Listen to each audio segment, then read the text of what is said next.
7 de septiembre del 2020, bienvenidos a JN Noticias. Soy Paloma Barreto y estos son nuestros titulares.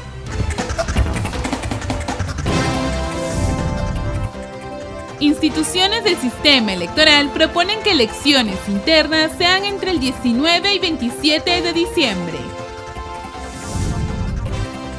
Jefe de la OMPE explica hoy en JNTV plan de trabajo de ente electoral para las elecciones generales.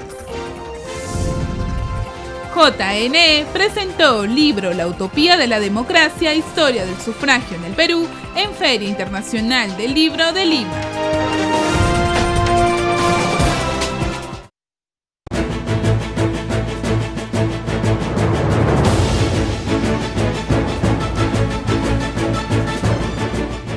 Rápidamente vamos al desarrollo de nuestras noticias. Instituciones del sistema electoral proponen que elecciones internas sean entre el 19 y 27 de diciembre. Por su parte, el doctor Ticona ratificó el compromiso de los tres organismos para llevar a cabo elecciones transparentes, confiables y seguras.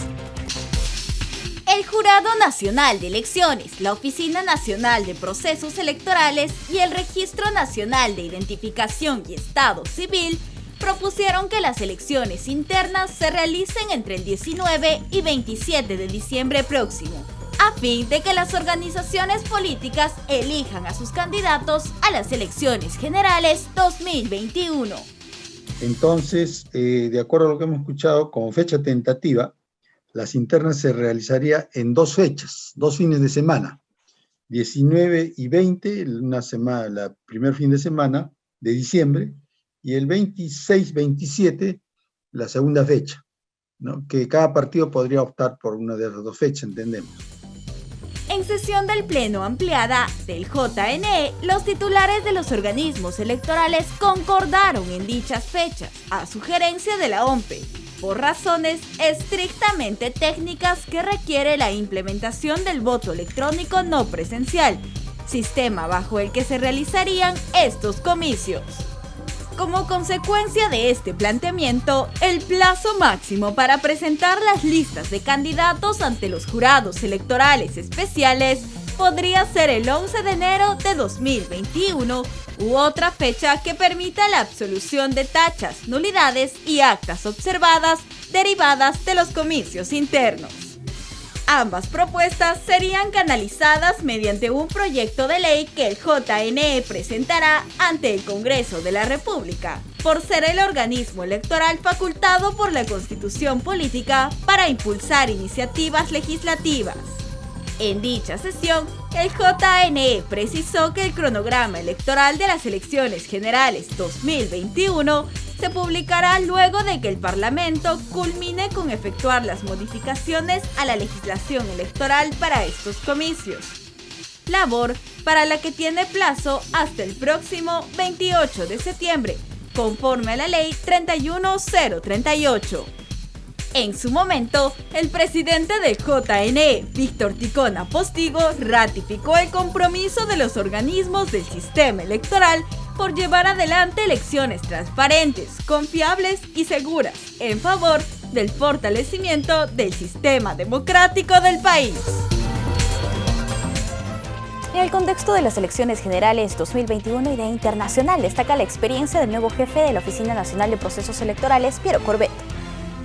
Piero Corbeto reúne la experiencia necesaria que le permitirá organizar las elecciones generales del próximo 11 de abril, las cuales requerirán de medidas sanitarias especiales dada la pandemia por la COVID-19, dijo Percy Medina, jefe de la misión para Perú de IDEA Internacional.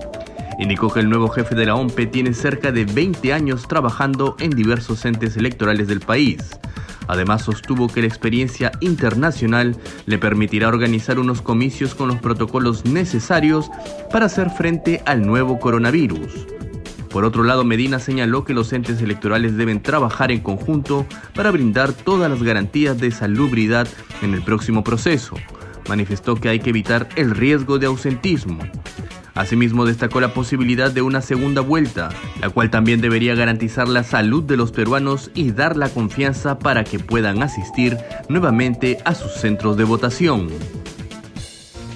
El presidente de la Comisión de Constitución, Omar Chejade, indicó que el 28 de septiembre es el último día para que la reforma electoral esté terminada con miras a las elecciones generales del 2021.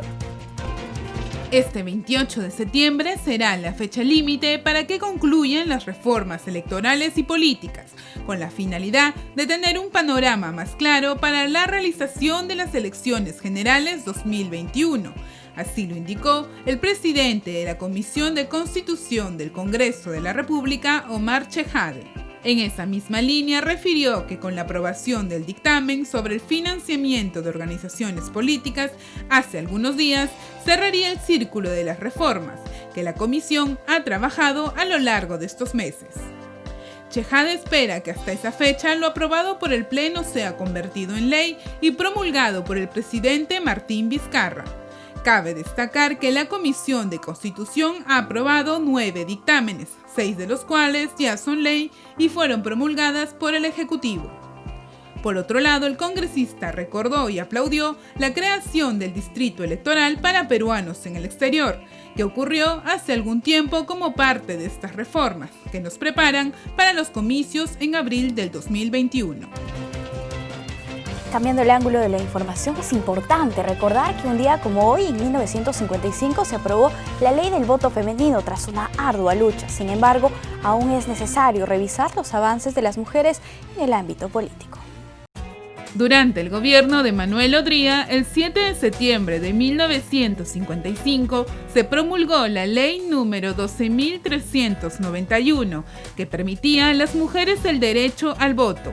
Sin embargo, esa ley solo incluía a las mujeres que supieran leer y escribir, mayores de 21 años y casadas mayores de 18, para sufragar en las elecciones generales.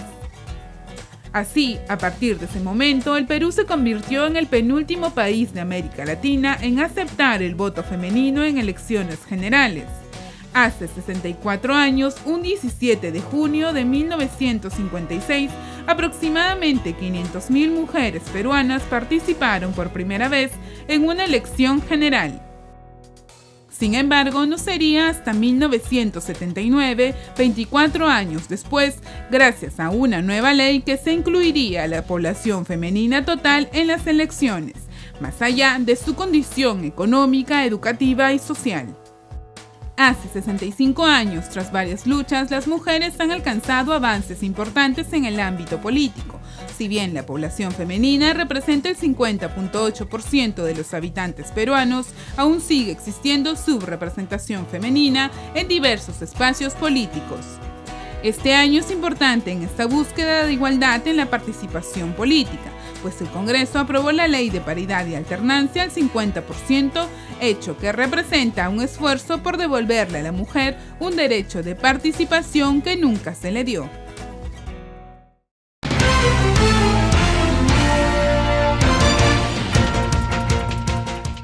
Bien amigos, es momento de una entrevista. Vamos a conversar en este momento con el jefe de la OMPE, Piero Corbeto Salinas, para hablar sobre la organización y propuestas de la OMPE para las elecciones generales del 2021. ¿Cuáles serán las medidas de seguridad sanitaria que se implementarán en el marco de la pandemia que estamos viviendo? Señor Piero, es un placer saludarlo. Muy buenos días, bienvenido.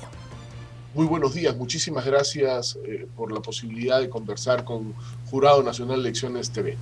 Para que nos comente, por favor, ustedes ya han sostenido una reunión con MINSA, además las normas transitorias les dan a ustedes la facultad de hacer ciertas regulaciones y protocolos en las elecciones generales del 2021 con la intención de salvaguardar la salud de la población el próximo 11 de abril. ¿Podría comentarnos cuáles son las medidas que se han propuesto ya para este día? Sí, cómo no, le agradezco muchísimo por la pregunta. Nuestra meta fundamental es construir confianza, que el ciudadano sienta la confianza necesaria que le permita participar de manera masiva, esos casi 25 millones de ciudadanos que participen de manera masiva en la jornada electoral del 11 de abril del próximo año. Para eso requerimos de manera inmediata una reunión con la señora ministra, la doctora Pilar Macetti, quien en un gesto de desprendimiento y, un compromiso altísimo con la patria, nos permitió tener una reunión con ella y su equipo de trabajo esta semana. al día siguiente de juramentar y asumir el cargo, tuvo la delicadeza de recibirme y hemos conversado sobre la necesidad inmediata de poder ponernos a trabajar respecto de la definición de protocolos. Nosotros hemos ya adelantado unas propuestas de protocolo para su análisis y vamos a tener que aprobar, obviamente, con la venia del Ministerio de Salud, quien es el ente rector en estos temas, 5 protocolos que nos van a permitir garantizar y generar las condiciones de salud para los ciudadanos durante el proceso y la jornada electoral. Esos protocolos son: el primero es el protocolo de funcionamiento de las oficinas descentralizadas de procesos electorales. Vamos a instalar para las próximas elecciones aproximadamente 95 oficinas descentralizadas de procesos electorales y para ello hay que tener un protocolo. Usted sabe que pasamos de 400 funcionarios a 75.000 funcionarios a nivel nacional. Tenemos que tener también un protocolo aprobado respecto de los miembros de mesa, un protocolo aprobado respecto de los personeros, un protocolo aprobado respecto de los electores y, por supuesto, un protocolo aprobado respecto del funcionamiento de los locales de votación, tanto los locales abiertos como los locales cerrados. Creo que con esa aprobación de los protocolos, que ya los comenzamos a trabajar con el MINSA, hemos presentado unas propuestas y vamos a continuar presentando propuestas a lo largo de esta y la siguiente semana, y estamos absolutamente confiados que con el apoyo técnico del Ministerio de Salud vamos a poder tener en lo inmediato ya aprobados los protocolos que permitan que se puedan difundir, que la gente conozca cómo va a ser la elección, cómo vamos a garantizar su seguridad, su salud durante el proceso electoral y puedan con absoluta tranquilidad, con absoluta confianza participar masivamente en la jornada electoral del 11 de abril del próximo año. Señor Corbeto, entre las propuestas que ya se han escuchado y se han dado por su parte, se ha hablado de la distribución de las mesas de sufragio de repente en espacios abiertos, al aire libre. ¿Cómo sería esta distribución? Asimismo, se ha dicho que no podría tener un aula más de 2 mesas de sufragio. ¿Cómo se realizaría esta distribución? Además, considerando que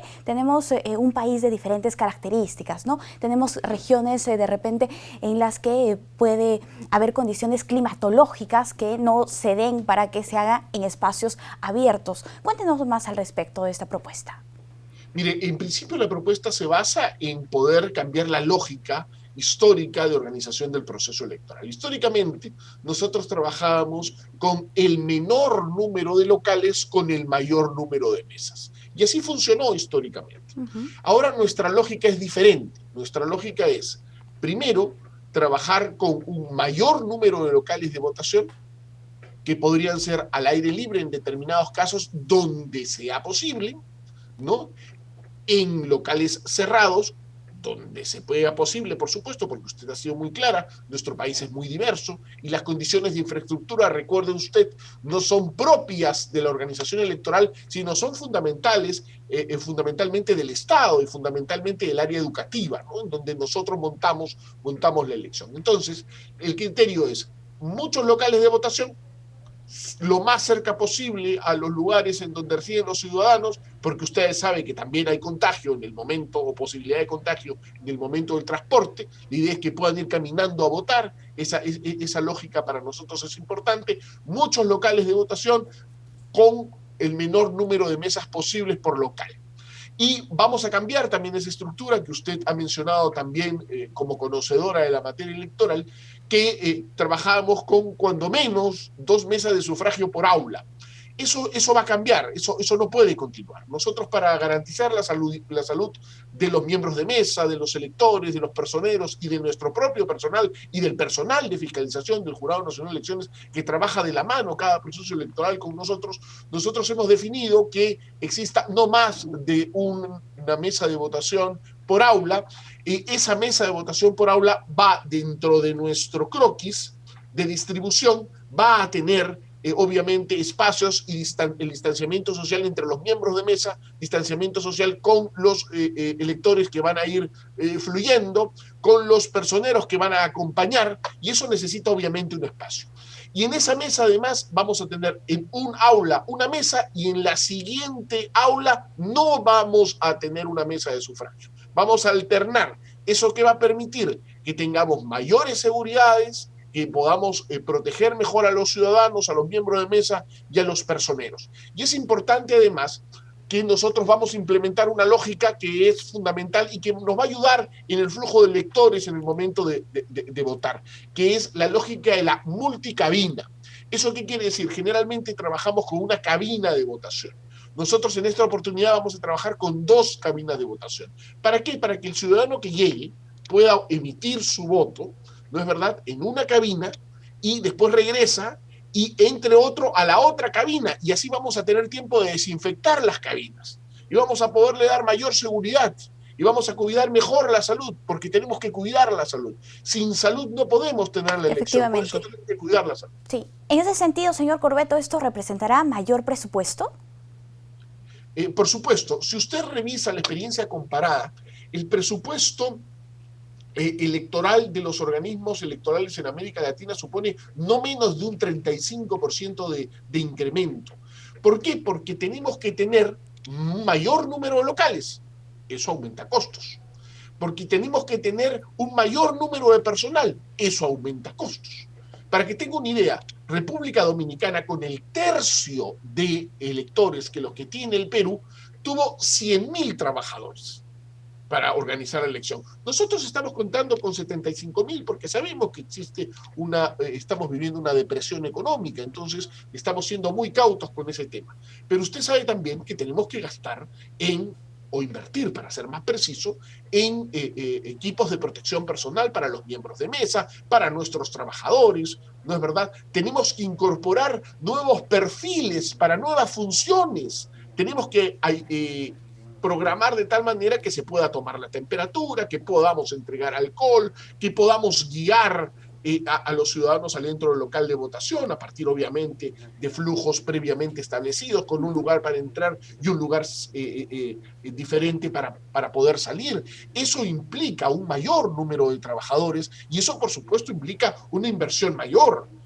Nosotros hemos pedido no menos de 500 millones de soles, nos han otorgado un poco más de 400, pero estamos absolutamente seguros que pudiendo explicar las novedades, las características propias de este proceso electoral que se tiene que desarrollar de la manera más exitosa porque así el país lo exige. Estamos absolutamente seguros que lograremos sensibilizar al Ministerio de Economía y Finanzas y terminará dándonos el dinero que permita que podamos hacer la mejor elección en el Bicentenario. Señor Piero, ya que estamos hablando de presupuesto, existe una propuesta del Jurado Nacional de Elecciones a través del Código Electoral que viene impulsando ya desde hace varios años atrás del incentivo económico para los miembros de mesa, propuesta que usted también ha anunciado ya anteriormente de 129 soles para estos.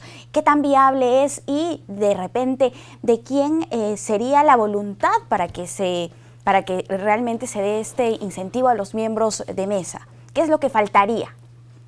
En principio, señorita, creo que hay que ser muy claro en decir que la propuesta del Código Electoral, que ha trabajado en diferentes versiones el Jurado Nacional de Elecciones, es de verdad una propuesta integral que el Congreso de la República en algún momento va a tener que asumir y sería ideal que lo puedan aprobar de manera integral, porque ese código electoral elaborado por el Jurado Nacional de Elecciones nos permitiría un desarrollo fundamental en la historia del derecho electoral y de la organización de los procesos electorales. Yo creo que es fundamental el documento y las propuestas que ha ido además presentando en versiones mejoradas y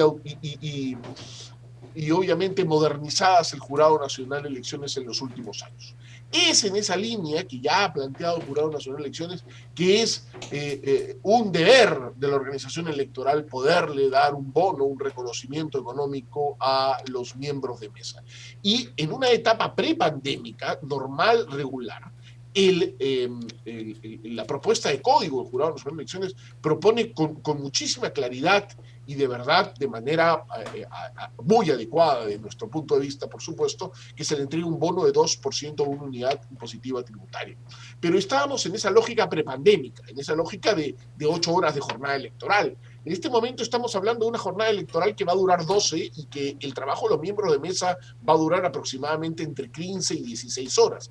Por eso es que nosotros nos hemos atrevido a plantear que en esta oportunidad y de manera excepcional podamos poner un bono de 3% de una UIT y seguramente luego, superado este virus que está acercándonos cada vez más, poder obviamente mantener el 2% planteado ya de la siguiente elección para el futuro por el Jurado Nacional de Elecciones a través de su propuesta de código electoral.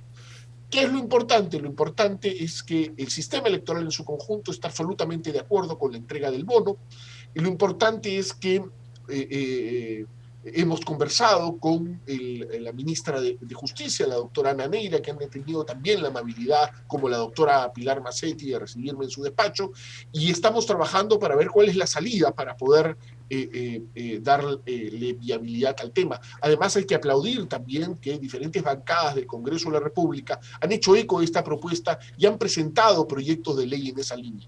Entonces, y un elemento además que no podemos perder de vista es que por saldos de elecciones anteriores, la OMPE tiene el presupuesto para poder cubrir este incentivo a los miembros de mesa durante cuando menos la primera vuelta.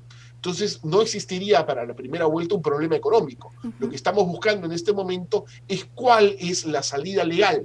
Si se aprueba, obviamente, a nivel parlamentario el tema, no habría problema, pero si no tendríamos, y ya lo venimos conversando, como un plan B, la posibilidad de un decreto de urgencia, un decreto supremo, y estamos absolutamente seguros, luego de la coordinación realizada con la ministra de Justicia, que existe pleno interés de parte del Poder Ejecutivo de poder brindar las ayudas que nosotros estamos... Esperemos que así sea. Bien, señor Corbeto, también para que nos comente, ya han tenido una primera reunión con el presidente del Jurado Nacional de Elecciones, con el Pleno y también con la nueva jefa del RENIEC, para que nos comente a qué acuerdos se han llegado respecto a las próximas elecciones internas de las organizaciones políticas. ¿Ya se tiene una fecha?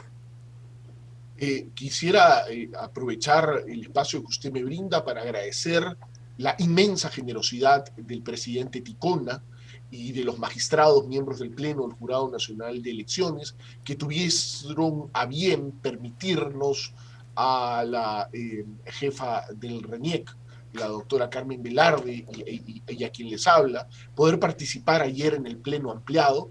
Es una generosidad que yo agradezco, reconozco en el doctor Ticona y en cada uno de los magistrados componentes del Pleno del Jurado Nacional de Elecciones.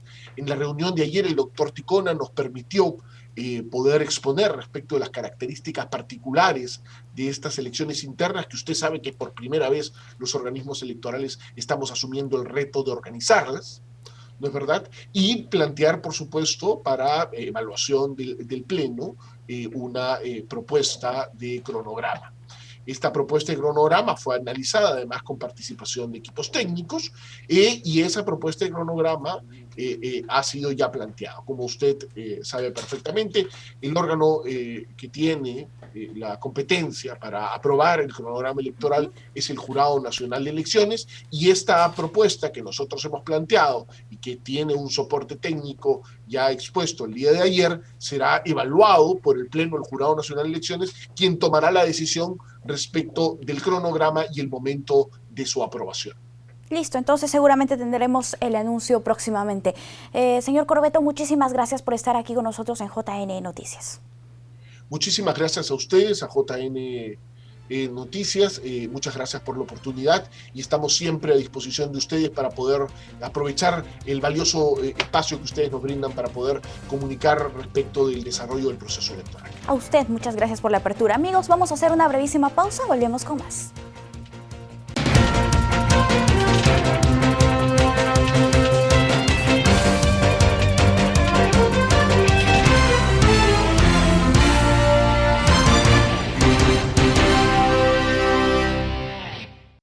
Atención con la siguiente nota, porque según el Registro Nacional de Identificación y Estado Civil, en las elecciones generales del 2021, más de 25.287.000 peruanos acudirán a las urnas a emitir su voto.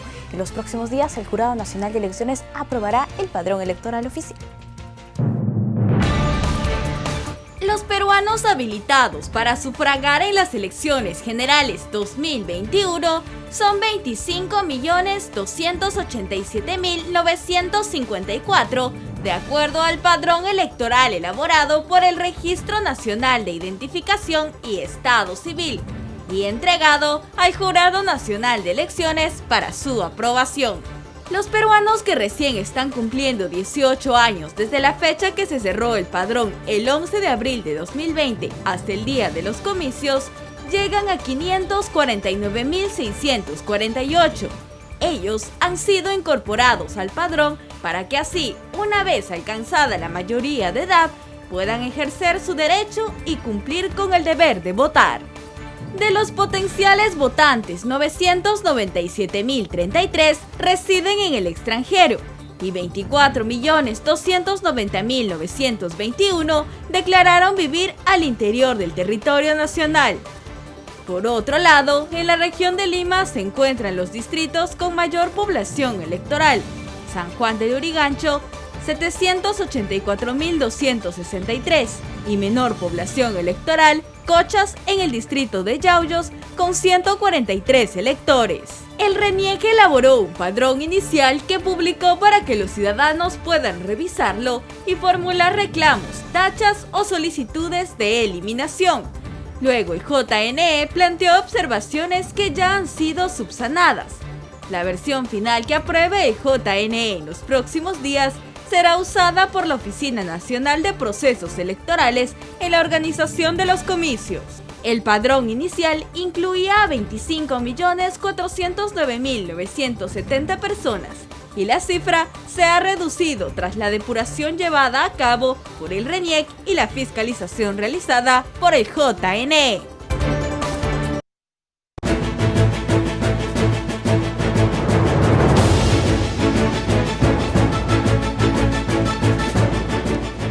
El doctor Raúl Chanamé Orbe resaltó la labor del Fondo Editorial del Jurado Nacional de Elecciones y recordó la importancia de la educación democrática en el Perú. El ex miembro titular del Pleno del Jurado Nacional de Elecciones, Raúl Chanamé Orbe, destacó la labor educativa que viene realizando el JNE a través del Fondo Editorial. Yo quiero ponderar, quiero resaltar que el Jurado Nacional de Elecciones, dentro de sus múltiples actividades vinculadas a los procesos electorales, tiene un rubro muy importante, que es el rubro de educación cívica, educación ciudadana, educación democrática, y con ello ha constituido un fondo editorial muy importante. Como se recuerda, el Fondo Editorial del Jurado Nacional de Elecciones tiene como principal objetivo la promoción y publicación de materiales bibliográficos que contribuyan a desarrollar y fortalecer la cultura política democrática y la gobernabilidad del país.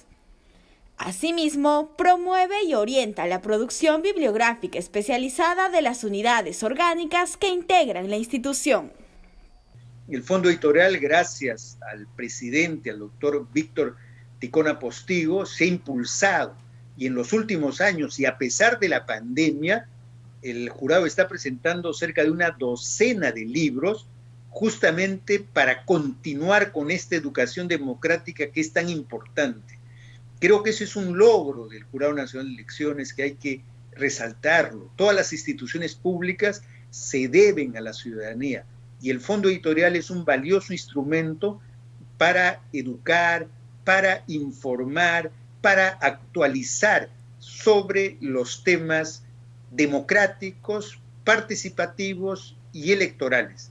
El Jurado Nacional de Elecciones, a través de la Dirección Nacional de Educación y Formación Cívica Ciudadana, participó en la 25ª Feria Internacional del Libro, en la que ofreció en línea más de 50 publicaciones de la variada producción bibliográfica del Fondo Editorial de la institución. Entre ellas, la reciente publicación La historia del sufragio en el Perú, del ex magistrado del máximo ente electoral, Raúl Chanamé Orbe. El destacado libro La utopía de la democracia, historia del sufragio en el Perú del Jurado Nacional de Elecciones fue presentado en la Feria Internacional del Libro de Lima. El Jurado Nacional de Elecciones presentó el libro La utopía de la democracia, historia del sufragio en el Perú, en la 25ª edición de la Feria Internacional del Libro de Lima, que este año, por el contexto de la pandemia, se realiza de modo virtual. Este libro narra todos los hechos trascendentales que consolidaron la República aristocrática y los cambios orgánicos que se fueron dando a lo largo de los años, logrando que se consolide la democracia en el país. la historia republicana ha demostrado que cuando han habido normas orgánicas, la democracia en el Perú se ha consolidado y ha crecido. Y cuando han existido dispersión de normas, muchas veces la democracia se ha puesto en crisis. En 1861, cuando se estableció el sufragio indirecto, se dio una norma orgánica en la época de Castilla, pero de igual manera, con la reforma de 1896, por primera vez, reforma orgánica, se estableció el voto directo en el Perú. Y en el siglo XX, el tercer gran ciclo, es cuando se establece una ley orgánica que crea el Jurado Nacional de Elecciones y establece el voto obligatorio. Se establecen 8 horas electorales, porque antes del 31, un proceso electoral podía durar 2 días. Esta presentación tuvo como panel de comentaristas a Francisco Tábara Córdoba, expresidente del Jurado Nacional de Elecciones, Ernesto Blume, magistrado del Tribunal Constitucional, y Juan de la Puente Mejía, analista político, quienes apuntaron sus comentarios hacia el libro en la exposición junto al autor de la obra, Raúl Chanamé Orbe, exmiembro del Pleno del Jurado Nacional de Elecciones. No puede haber un proceso electoral sin financiamiento transparente, sin una deliberación adecuada, de manera que el voto exprese realmente una voluntad de construir una nueva representación política en la mejor de las condiciones. En ese sentido, me parece que el libro del doctor Chanamé cumple con satisfacción y con exceso las demandas del debate respecto a la calidad del voto en el pasado, ahora y de cara al futuro. El tema tratado es transversal al decurso de nuestra historia republicana, de su futuro, del futuro de nuestra patria. El voto es un tema siempre vigente. El voto sufragio, más allá de su significado, es el componente medular o médula misma de todo el sistema democrático. Sin voto, sin sufragio, no hay elecciones. Sin elecciones, no hay alternancia en el poder. Si no hay renovación del poder, en consecuencia, sin elecciones no hay sistema democrático de gobierno. No estoy afirmando que elecciones sea igual o sinónimo de democracia, no, en absoluto. Lo que afirmo es que el voto, esencia, materialización, instrumento del proceso electoral, es una condición necesaria, pero no suficiente para el sistema democrático de gobierno. De aquí la importancia del libro del doctor Raúl Chanamé que hoy presentamos. Obra prolija,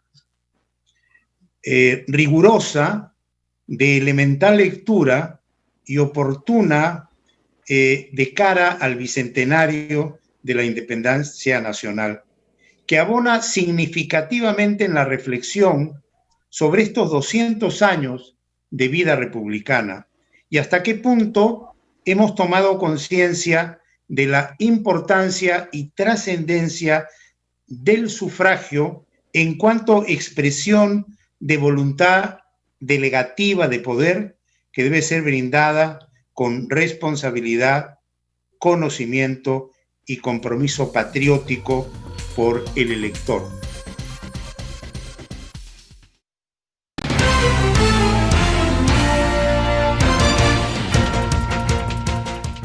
En este momento vamos a conversar con Henry Ayala, él es coordinador de la línea de investigación de la Dirección Nacional de Educación e Información Cívica del Jurado Nacional de Elecciones. ¿Cómo estás, Henry? Bienvenido a JN Noticias. Gracias a ti, el gusto es mío de estar acompañando en este programa. Henry, para que nos comentes en qué etapa ya estamos de este seminario virtual, nuevas aproximaciones a los estudios electorales y la participación política en el Perú. Sí, el día de hoy estamos cerrando ya la convocatoria que se hizo al seminario virtual. Hemos tenido una gran acogida a nivel de todas las provincias, todas las regiones del país. Y justo lo que viene ahora es, una vez esté cerrada, para los que todavía están interesados o interesadas en participar, tienen hasta hoy a la medianoche para enviar su sumilla.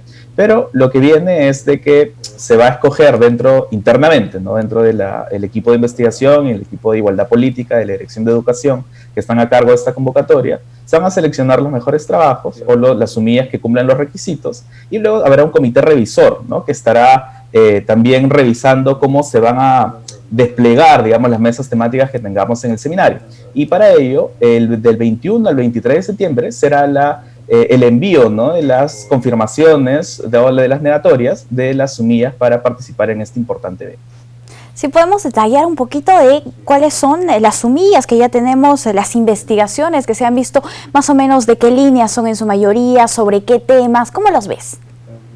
Sí, la verdad es que nosotros propusimos 7 temas, ¿no? Como hemos hablado anteriormente, en torno a los procesos electorales, en torno a los partidos políticos, en torno al financiamiento político de los partidos y también sobre un análisis de la reforma electoral que estamos viviendo en la actualidad, ¿no? Y recibimos también la grata sorpresa de que hemos recibido sumillas de justamente los 7 temas que hemos planteado, ¿no? Entonces, eso nos da marco a poder abrir por lo menos una mesa temática de cada una de ellas, ¿no? Y así seguir complementando, seguir contribuyendo a la discusión más especializada, no más específica en torno a estos temas tan importantes, no solamente para la reforma política, sino también para el desempeño de cómo sean las elecciones ahora en el 2021, ¿no? Entonces, de cara a ello, hay sobre todo diversidad, ¿no? Porque en particular en el tema de participación política de poblaciones históricamente excluidas, hemos recibido muchos trabajos en torno a la participación de la mujer, a las cuotas electorales, a la participación LGTBI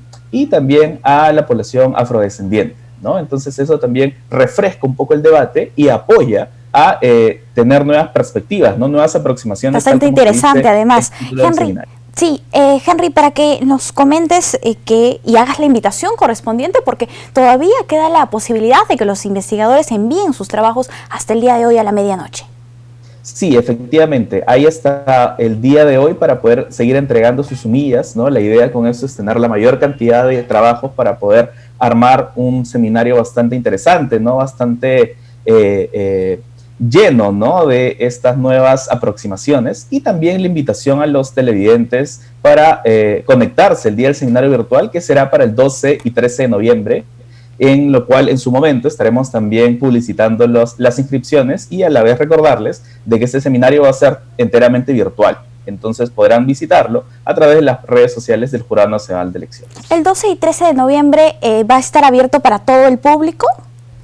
Sí, efectivamente, ¿no? Nosotros vamos a tratar vamos a hacerlo a través de las redes sociales, ¿no?, en las cuales se van a poder ver las mesas temáticas. También contaremos con algunas charlas magistrales en esos mismos días, y la idea es de lograr difundir, ¿no?, que esto sea una plataforma para todas las personas que estén interesadas en el tema y que también quieran conocer más del tema, pueden revisar estos nuevos trabajos que se están haciendo y a la vez observar los comentarios de especialistas en los temas que puedan complementar un poco la información que se está dando a través de estas mesas temáticas que, como hemos dicho, tienen que ver con la reforma política, con la situación de los partidos políticos, el financiamiento y la participación política en nuestro país. Listo, Henry, para recalcar, ¿cómo pueden hacer su inscripción hasta hoy a la medianoche? Hasta hoy lo que pueden hacer es entrar a la página del jurado, que es www.jne.gov.pe, y en la sección de anuncios podrán encontrar el link respectivo para subir sus datos personales y una sumilla acorde a los ejes y a la temática del seminario, ¿no?, que gira en torno a los estudios electorales y la participación política en el Perú. Listo, Henry, muchísimas gracias por estar aquí con nosotros en JNE Noticias. Muchas gracias a ustedes. Amigos, vamos a hacer una pausa. Volvemos.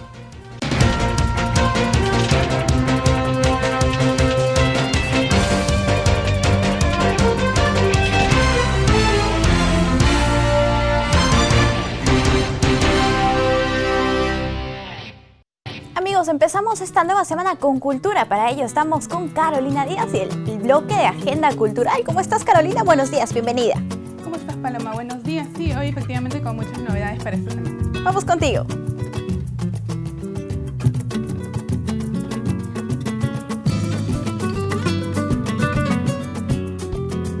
Bien, comenzamos hoy lunes con muchas novedades para esta semana. Les cuento que el Ballet Nacional del Perú presentará un espectáculo de danza llamado Siderales. Este espectáculo lo podrá disfrutar gratis durante 3 días a través de una página que vamos a dar ahora en un instante. Esta puesta en escena que nos transportará hacia las estrellas, al universo y a la profundidad del cosmos con una coreografía conmovedora, como vemos en las imágenes, y bajo la dirección del reconocido maestro Jimmy Gamonet de Los Eros. Esta puesta en escena se estrenó ya en noviembre del 2019 en el Gran Teatro Nacional. Esta escena está acompañada de la Sinfonía Cuatro Estaciones de Antonio Vivaldi. La invitación está hecha, ustedes pueden ingresar desde ya hasta el 9 de septiembre a la página envivo.granteatronacional.pe a través también del canal de YouTube del Gran Teatro Nacional. Así también queremos comentarle que esta presentación, además de esta, pueden ver otras en la página de YouTube del Gran Teatro Nacional, ya que presentará a la Orquesta Sinfónica Nacional del Perú, que ha estado alejada de los escenarios desde hace algún tiempo por la pandemia. Continuará con su programación dedicada al 250 aniversario del nacimiento de Ludwig van Beethoven y transmitirá cuartetos de cuerdas de la ópera número 18, donde los violinistas son los protagonistas de esta sinfonía musical. Esta será sin duda una producción audiovisual para apreciarla juntos desde casa. Lo podrán disfrutar mañana martes a las 8 de la noche en una transmisión gratuita a través de Facebook y YouTube en la página oficial del Gran Teatro Nacional. Bien, esas fueron las recomendaciones hasta hoy. Nos vemos el miércoles.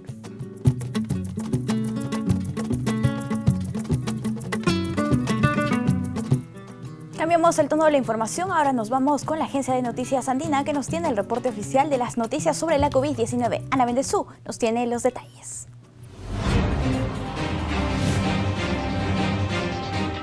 Bienvenidos, desde la Agencia de Noticias Andina esta es la información oficial sobre el coronavirus y el estado de emergencia en nuestro país. Hoy inicia la campaña de pago de los pensionistas de la ONP correspondiente al mes de septiembre. 50 agencias de Lima y provincias atenderán 1 hora antes, es decir, de 7 de la mañana a 5 de la tarde de lunes a viernes. Al interior del país, las demás agencias atenderán en su horario habitual.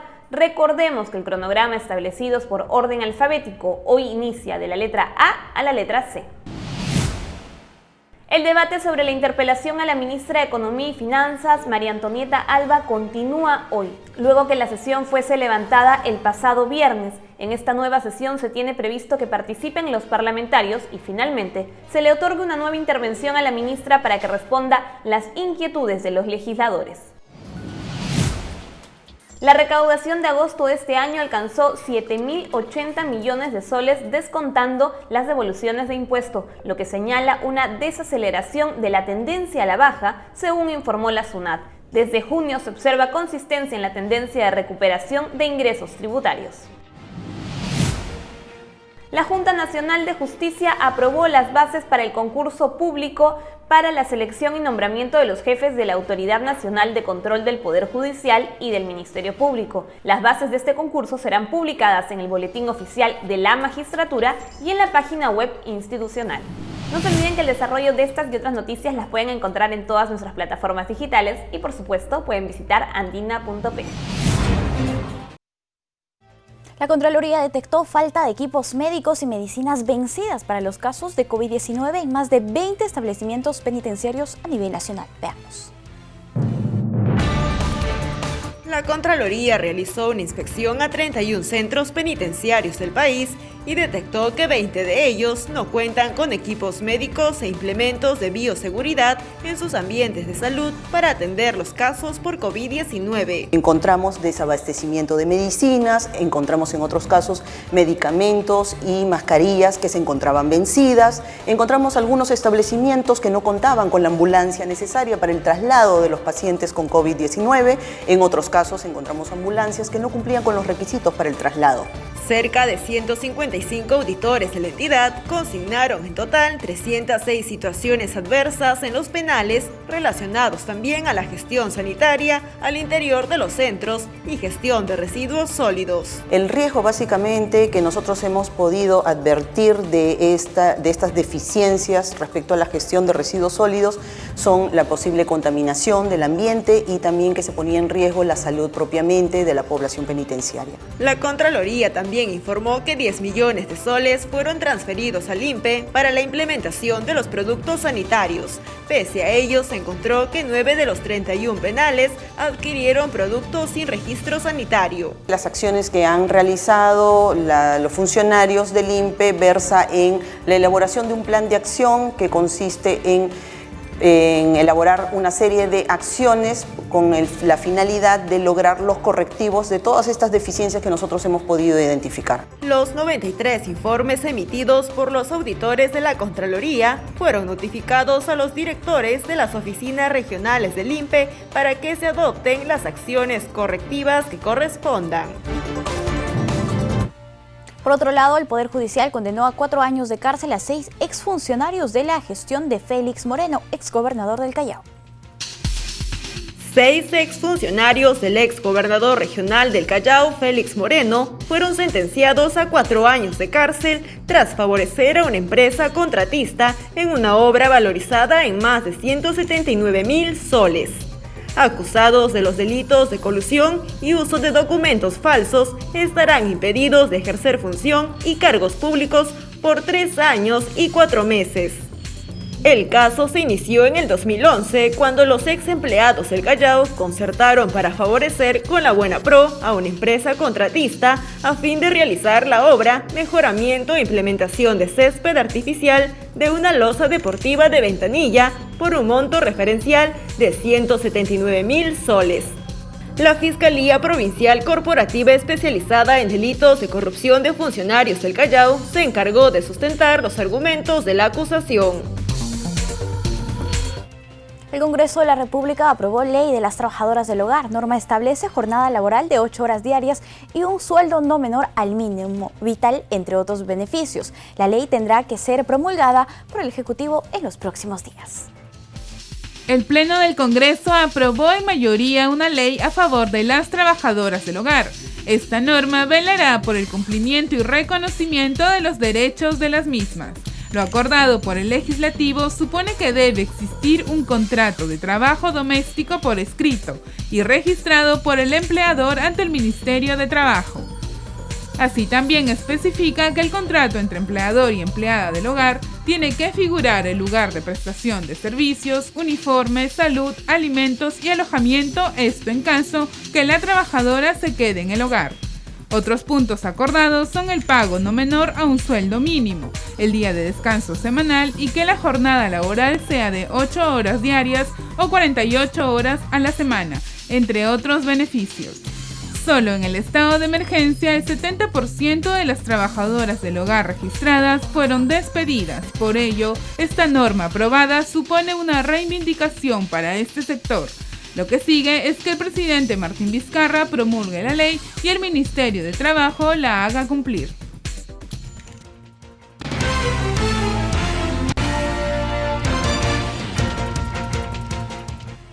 El presidente de Estados Unidos, Donald Trump, volvió a animar a sus simpatizantes a votar 2 veces en las elecciones de noviembre para asegurarse de que el sufragio sea contado. Veamos. El presidente Donald Trump pidió a sus seguidores a ejercer doblemente el voto en las elecciones de noviembre, algo que la ley no permite. El mandatario escribió en Twitter que los ciudadanos deberían votar primero por correo si esa opción es admitida en su estado. Luego, el día de la elección, concurrir a la mesa de votación para asegurarse de que su voto llegó y, de no ser así, votar nuevamente. Más tarde, una portavoz de la Casa Blanca dijo que Trump había sido sacado de contexto y solo quería que los votantes verificaran que se había registrado su voto. Las declaraciones del presidente Trump son su último golpe a la credibilidad de la votación por correo, que está creciendo rápidamente en todo el país en respuesta a los temores de contagio de COVID-19. El mandatario dice que el aumento del voto por correo puede dar lugar a la manipulación de los resultados, algo que los expertos electorales indican no hay pruebas de peligro significativos. La expansión del coronavirus por el mundo ha cambiado de manera radical algunos de los hábitos de las sociedades y, como consecuencia, varios países decidieron buscar nuevas soluciones y optaron por realizar exámenes al aire para que los estudiantes pudieran continuar con sus pruebas. A raíz de la pandemia del coronavirus, distintos países están aplicando nuevas medidas para que los estudiantes puedan rendir sus exámenes.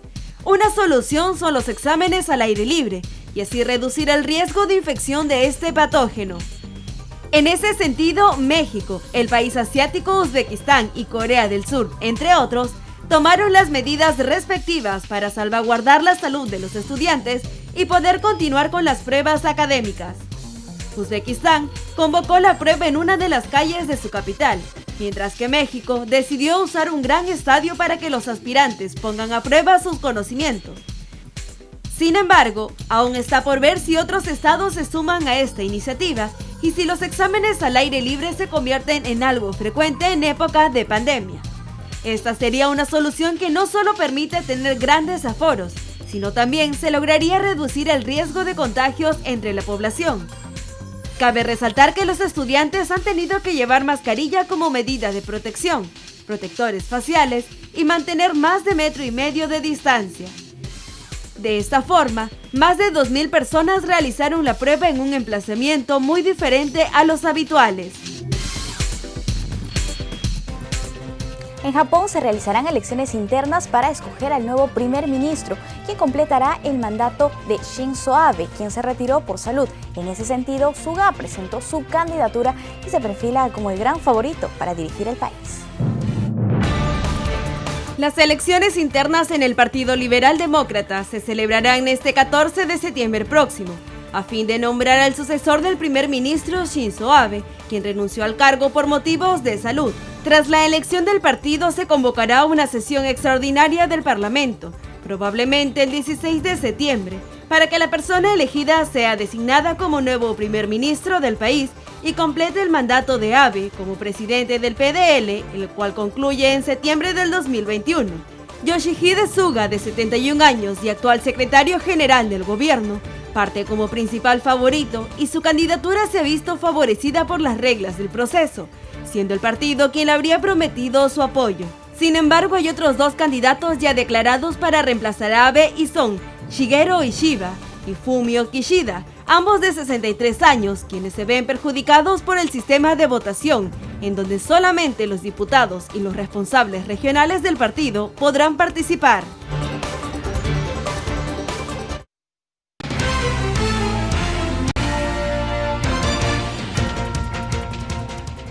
Amigos, no hay tiempo para más. Muchísimas gracias por acompañarnos en la jornada informativa de hoy. Los dejamos con imágenes de las cataratas de Otorongo, en Guárico.